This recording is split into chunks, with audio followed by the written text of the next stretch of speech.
Lebo, with that feather in your heart, you look very much beautiful. Aye. Shining like a sun, coming to your man. Shining like a sun, coming to your man. Shining like a sun, oh, coming to your man, oh.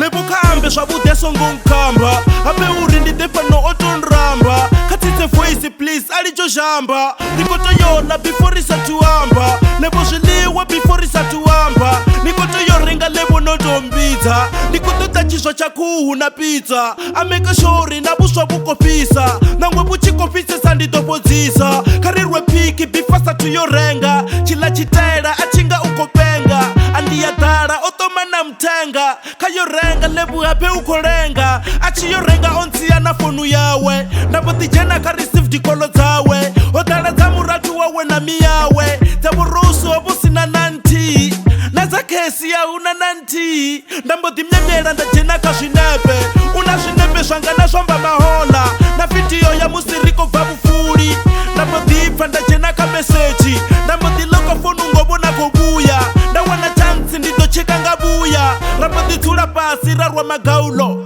ukusukuseya hutongo balambalo mbiluni yanga atichena na mulalo richipedzo la rivishini kariyambe ukuseya mini mbiluni ndonochuwa ndivotonga sa mutu anokotopovuwa ndivotemteya ubala dza utuwa lebohangini mutsuku ninga mukhuwa atonda noseyana nenda nanochuwa ndari lebo mara waini nombidza arivishini polisani muya wanu hezvini yapa dipeni na mutu wanu kani nati chatakadza mbilu yanu ndasedza tungo livotomo nkwasha amfara chanda malopa komfasha nditonga nditsatseka goloi ndashava ndasedzasedza hape likompula mara mbiluni ndikosokotohumbula ngabulomo ndasyambe ndasokopumula arivishini ndikozvivono rino dada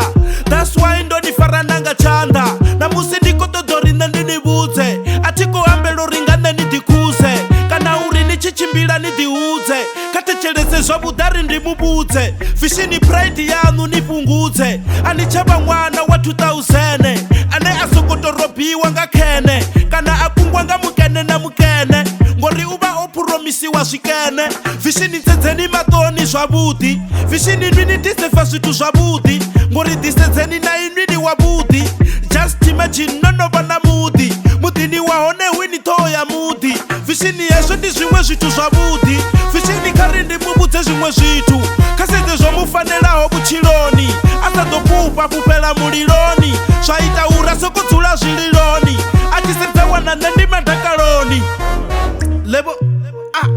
lebo kangi zvine nakomba ndikuzvipfa mara tipesesu rizvikodhangani tanumbudzo ripwendi ndipiyo ngauri na udhadha nendonodhadha ndasongolavelelo rindoamba so ndakurika musingodhamba ngakesi kana umbudzo ringododolicha kesi vishini risatu udhapo kakesi rikotoyori ritome riyambe hezvi dhani ritokonodhapo kakesi vishini mbudzenuri nikombula mini vishini ambani nisongopumula ngori zvefana nidzulelo gungula nendoneta vishini mbudzeni